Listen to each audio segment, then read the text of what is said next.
और इसमें प्रश्न देखो 3 में बता रही हूँ आपको, वैसे थोड़ा करना सीखो कि कैसे करना है, ठीक है। बताया मैंने आपको, लेकिन आपको शायद नहीं समझ आ रहा है। तो देखो कैसे करना है ये। यहाँ पर है आपके पास, देखो एक दीवार के सहारे उसके पैर से कुछ दूरी पर टिकाकर 15 मीटर सीढ़ी भूमि से 12 मीटर की ऊंचाई पर स्थित खिड़की तक पहुंच जाती है। वो आपको सवाल समझ आ गया है। एक दीवार है और इस पर क्या लगी हुई है, एक सीढ़ी लगी हुई है, और जहां पर ये सीढ़ी है वहां एक खिड़की है, और दीवार की जो खिड़की की ऊंचाई है वो कितने मीटर है, 12 मीटर। 12 मीटर, ठीक है। और जो यहाँ पर सीढ़ी की लंबाई है वो 15 मीटर है। 15 मीटर। कितनी है, 15 मीटर। बहुत इंपॉर्टेंट क्वेश्चन है। अब आपसे क्या बोल रहा है कि दीवार से सीढ़ी के पैर की दूरी, दीवार से, कहां से, दीवार से इस दीवार से सीढ़ी के पैर की दूरी, पैर समझते हो ना, यहाँ ये पैर है ना सीढ़ी का, यहाँ तक की दूरी कितनी है वो आपको क्या करना है, ज्ञात करना। ये क्या था दीपिका, कहाँ, बस तुम सब बीमारी हो क्या, नहीं जी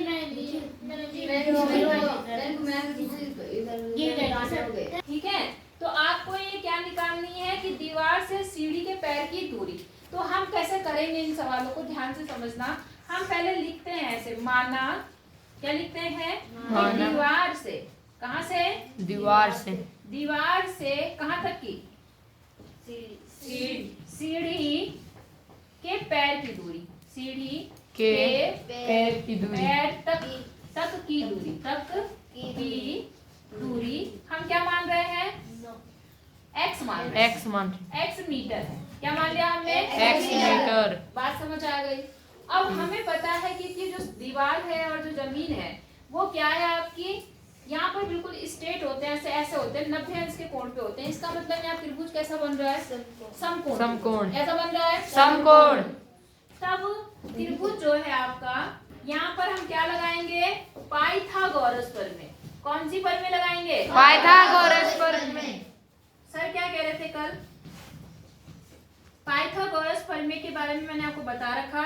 एक गणितज्ञ थे जिनका नाम क्या था, पाइथागोरस। उन्होंने ये प्रमेय दिया है, उन्होंने ये नियम दिया है, इसलिए हम इसे क्या बोलते हैं, पाइथागोरस प्रमेय। बात समझ आ गई। अगर आप कोई नियम देंगे तो जाहिर सी बात है आप अपने नाम के आधार पे देंगे, देते नहीं देते, ताकि हमारा नाम हमेशा के लिए अमर हो जाए।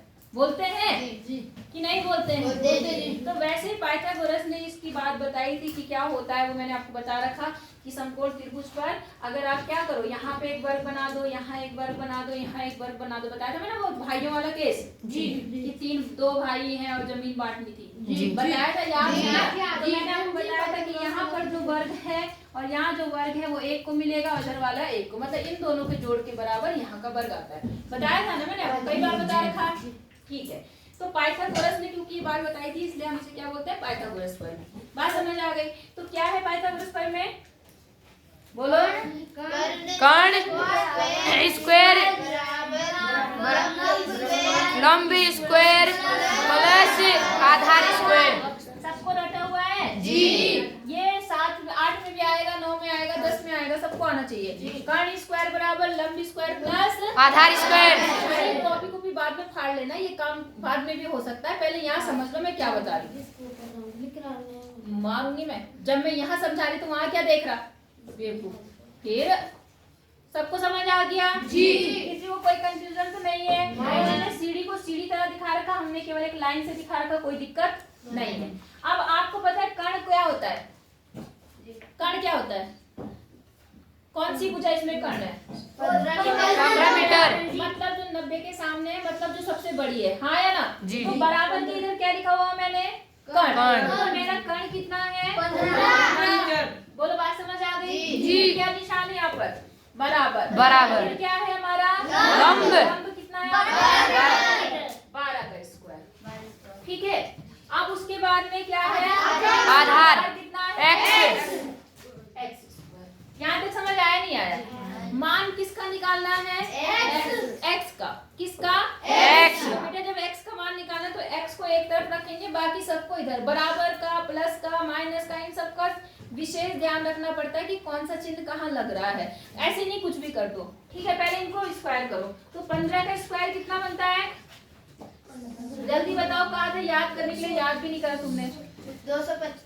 हाँ, कितना? 225 225 और 12 का स्क्वायर 144 कितना?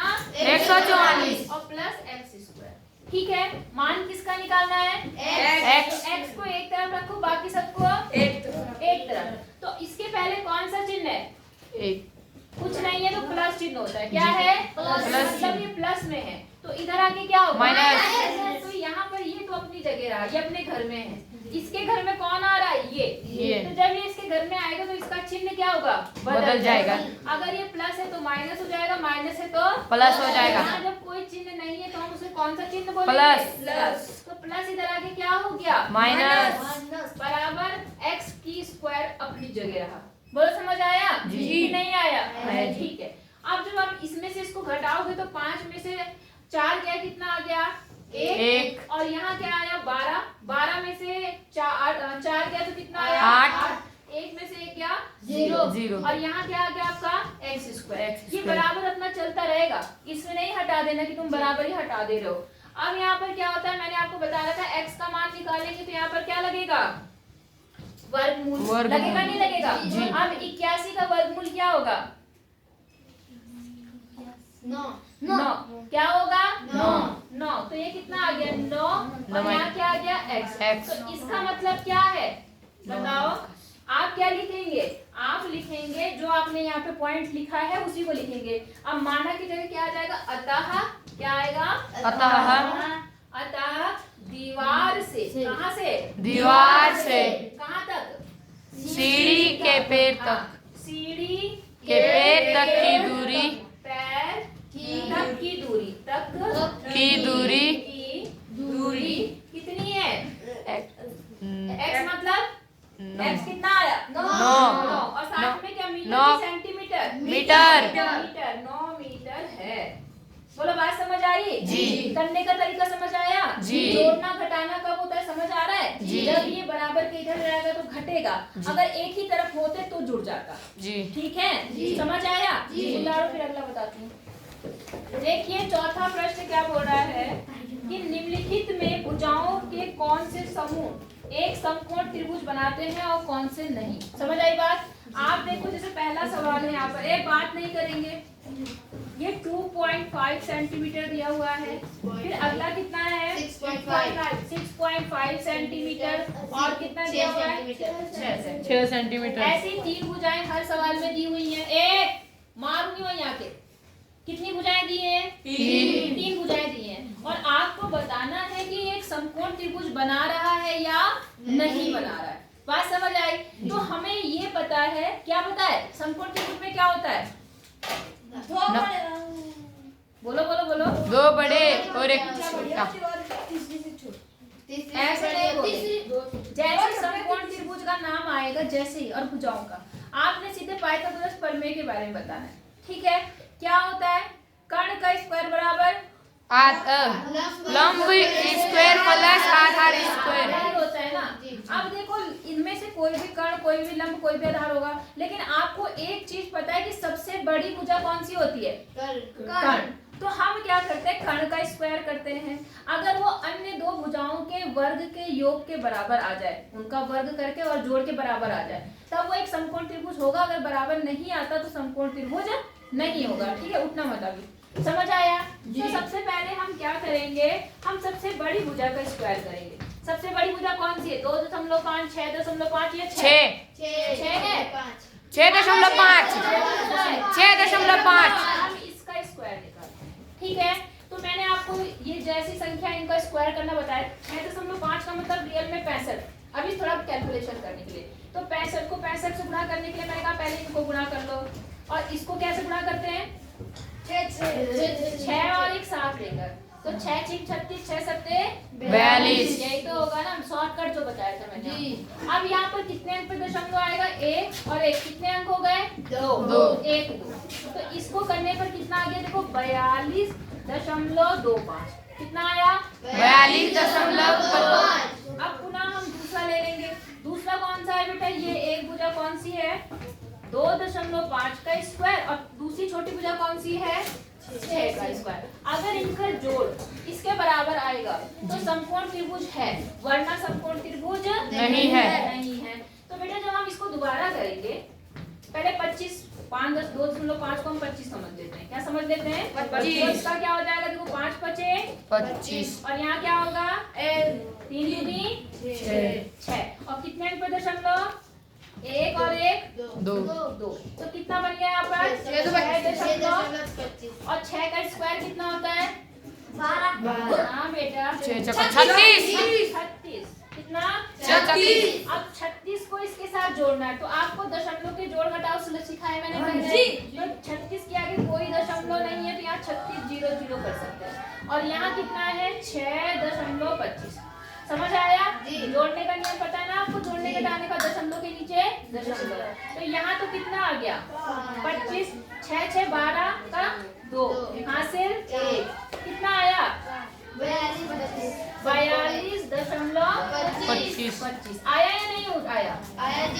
तो यहाँ पर आपने क्या देखा? आप कैसे लिखेंगे? आप लिखेंगे सबसे बड़ी भुजा का वर्ग। क्या लिखेंगे? सबसे बड़ी भुजा का वर्ग। बड़ी भुजा का वर्ग। भुजा का वर्ग।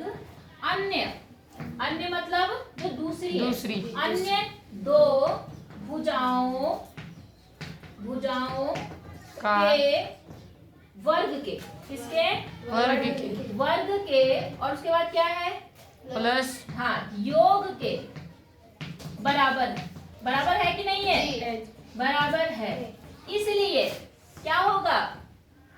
यह एक समकोण त्रिभुज होगा। समकोण त्रिभुज होगा। त्रिभुज होगा। बोलो समझ आया नहीं आया? कितनों को आई मेरी बात समझ में? पहले सबसे बड़ी भुजा का स्क्वायर करना, फिर जो दो छोटी भुजाएं हैं उनका स्क्वायर करके जोड़ लेना। अगर वो बराबर आते हैं तो क्या होगा? अभी रुक जाओ। क्या होगा? तब वो समकोण त्रिभुज होगा, और अगर नहीं है तो समकोण त्रिभुज नहीं होगा। समझ गए? तो आपको क्या काम करना है? फटाफट से उतारो और उसके बाद खाना पीना खाओ, उसके बाद आके 2 सवाल करके दिखाओ। ठीक है?